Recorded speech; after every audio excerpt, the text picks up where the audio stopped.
दोस्तों, आप सबने सती प्रथा के बारे में जरूर सुना ही होगा, जिसमें पति की मौत होने के बाद पत्नी को जिंदा पति के साथ जलाया जाता था। लेकिन राजा राम मोहन राय के प्रयासों के बाद 1829 में ब्रिटिश सरकार ने इस प्रथा पर पूरी तरह से रोक लगा दी थी। इतना ही नहीं, इसे दंडनीय अपराधों की श्रेणी में रखा गया था। यानी कि अगर कोई भी व्यक्ति ऐसे अपराध को अंजाम देगा या ऐसा अपराध करेगा तो उसे सेक्शन 306 के तहत मामला दर्ज करके उसे गिरफ्तार किया जाएगा। लेकिन अंधविश्वासी और बुद्धिहीन लोगों ने ऐसी प्रथाओं को 1887 तक जीवित रखा। आज की कहानी मानवता को शर्मसार कर देने वाली है, जिसमें पति की मृत्यु के बाद पत्नी को जिंदा जला दिया गया। इतना ही नहीं, जिंदा जलता हुआ इंसान कैसे दिखता है ये देखने के लिए हजारों लोगों की भीड़ जुट भी गई। क्या मजाल कोई एक शख्स ये बोल दे कि यहाँ गलत हो रहा है। सोचिए, एक शादीशुदा औरत जिसने पति के साथ 20 दिन ही गुजारे और वह कैसे जिंदा जलने के लिए तैयार हुई, या उसे जबरदस्ती जलाया गया, वो भी महज 17 साल की उम्र में। किन लोगों ने इस मासूम को आत्मदाह के लिए मजबूर किया,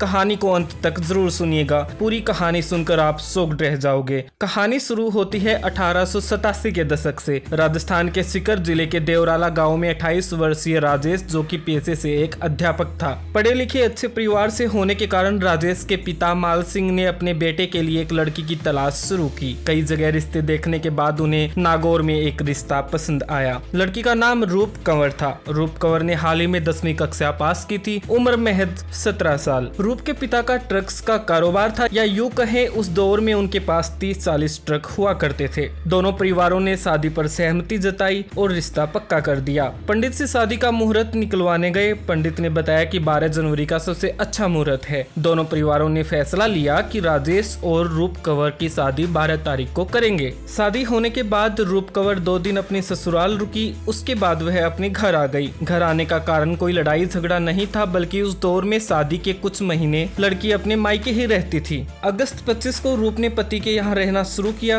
करीब 10 दिन तक देवराला गांव में रहने के बाद एक दिन अचानक रूप के पति राजेश की तबीयत खराब हो गई। परिवार के लोग राजेश को सीकर के सरकारी हॉस्पिटल में लेके गए, जहां 3 दिन तक उपचार के बाद उसकी मौत हो गई। डॉक्टर्स ने बताया कि इसकी मौत किसी बीमारी के चलते हुई है। परिवार पर मानो दुखों का पहाड़ टूट गया था। 8 सितंबर 1987 को राजेश के शव को हॉस्पिटल से देवराला गाँव लाया गया। इसी बीच गाँव में कुछ बुद्धिजीवियों ने, या यूं कहे पाखंडियों ने, एक अफवाह फैला दी कि राजेश की पत्नी रूप कंवर अपने पति से बेइंतहा मोहब्बत करती है और वह उसके बिना जिंदा नहीं रह सकती। इतना ही नहीं, वो ये भी चाहती है कि वह अपने पति के साथ जिंदा जलेगी, यानी कि वह सती होना चाहती है। ये बात पूरे गांव और इलाके में जंगल में आग की तरह फैल गई। आपको बता दें, राजस्थान के राजपूताना में सती प्रथा की परंपरा काफी समय से रही है। कुछ लोगों ने इसे धर्म से भी जोड़ दिया। 1887 के दौर में कोई औरत विधवा होने के बाद सती नहीं होती थी, लेकिन रूप कंवर के सती होने की अफवाह पूरे राजस्थान में फैल चुकी थी। कुछ राजपूताना समाज के लोग सती प्रथा के खिलाफ भी थे। तभी कुछ लोगों ने राजपूताना समाज के बुजुर्ग और नामी लोगों को ये जिम्मा सौंपा कि वह देवराला गांव में जाएं और पता लगाएं कि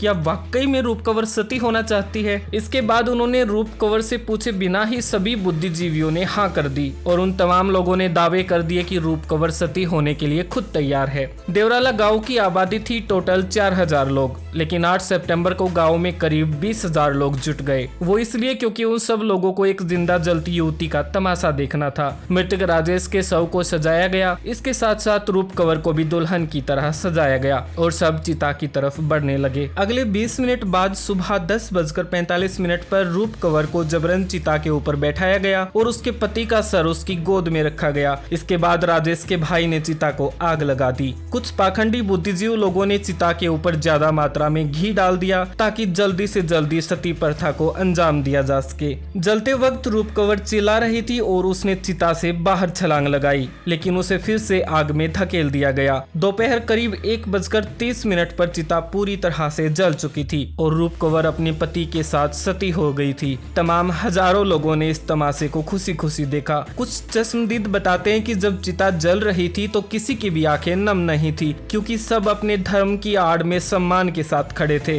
इसके बाद 10 सितंबर यानी सती होने के 1 एक दिन बाद ये बात राजस्थान से निकलकर पूरे भारत और दूसरे देशों में फैल गई। इसी बीच एक अखबार ने इस बात को छाप भी दिया। रूप कंवर के पिता को अखबार के माध्यम से पता चला कि उसकी बेटी को सती प्रथा के नाम पर जिंदा जला दिया गया। पिता ने बेटी की हत्या के आरोपियों को सजा दिलवाने के लिए कोर्ट के दरवाजे खटखटाए। पूरा परिवार हैरान था कि उसके पति के मरने और बेटी के सती होने की खबर उस पिता को नहीं दी गई। अगर ये साफ रूप से धर्म से जोड़कर देखी गई प्रथा थी तो उन्हें खबर जरूर देनी थी। तमाम राजस्थान के वीआईपी लोगों ने कहा कि सती प्रथा धर्म का एक हिस्सा है। रूप कंवर के पिता और वकील ने कोर्ट में ये मामला उठाया कि राजस्थान और देवराला में हजारों महिलाएं हैं जो विधवा हैं, उन्हें क्यों नहीं जलाया गया, यानी उनके पति के साथ उन्हें सती क्यों नहीं किया गया। लेकिन इनकी किसी ने नहीं सुनी। फिर शुरू हुआ राजनीति का गंदा खेल। गाँव वालों ने रूप कंवर की याद में एक चुनरी आयोजन रखा। उनकी भाषा में इसे चुनरी समारोह कहते हैं। 18 सितंबर को ये चुनरी समारोह होना था। कुछ वकीलों ने आपत्ति जताई कि चुनरी समारोह होने के बाद सती प्रथा को बढ़ावा दिया जाएगा। राजस्थान की कोर्ट ने फैसला सुनाया कि चुनरी समारोह को रोका जाए, लेकिन राजनीति के चलते पक्ष और विपक्ष कोई नहीं चाहता कि उनकी वोट कम हो। हालांकि पुलिस को कोर्ट ने आदेश दिया था कि चुनरी समारोह को रोका जाए, लेकिन कुछ पुलिस के बड़े अधिकारियों ने ये बात पहले ही देवराला गांव के लोगों को बता दी, जिसके कारण 18 तारीख की सुबह सुबह करीब 3 लाख लोगों की मौजूदगी में समारोह को अंजाम दिया गया और पुलिस मुख्य दर्शक बनकर देखती रही। 1985 में रूप कंवर के हत्याकांड पर कोर्ट ने पुलिस को आदेश दिए कि अपराधियों को गिरफ्तार करे, यानी कि जो लोग सती करने में शामिल थे सबको हिरासत में ले। उधर जाबाज और साहसी पुलिस ने 40 लोगों के खिलाफ मामला दर्ज तो कर लिया, मगर किसी को गिरफ्तार नहीं किया। इस सती प्रथा के कारण विदेशों में भारत की बहुत ज्यादा बदनामी हुई, जिसमें कई देशों के प्रधानमंत्रियों ने कहा कि आज के युग में भारत में ऐसी क्रूरता हो रही है कि किसी को जिंदा जला दिया जाए, वो भी हजारों लोगों के सामने। ऐसे देश को शर्म आनी चाहिए। वहीं अगर हम रूप कंवर के मामले की आज की तारीख में बात करें तो ये मामला फिलहाल विचाराधीन है और जिन बुद्धिजीवियों ने उसे जबरदस्ती सती किया था, यानी जिन पाखंडियों ने उसे जबरदस्ती सती किया था, उनमें से कुछ ही लोग बचे होंगे, बाकी सब बूढ़े होकर मर चुके हैं। इंसाफ सिर्फ नाम का होता है। ये थी आज की कहानी। ऐसी और कहानियों के लिए हमारे साथ बने रहिएगा। मुझे अब जाना होगा। कहानी स्वतंत्र लगी हो तो चैनल को सब्सक्राइब जरूर कर दे। खुद का अपनों का ध्यान रखें। बाय।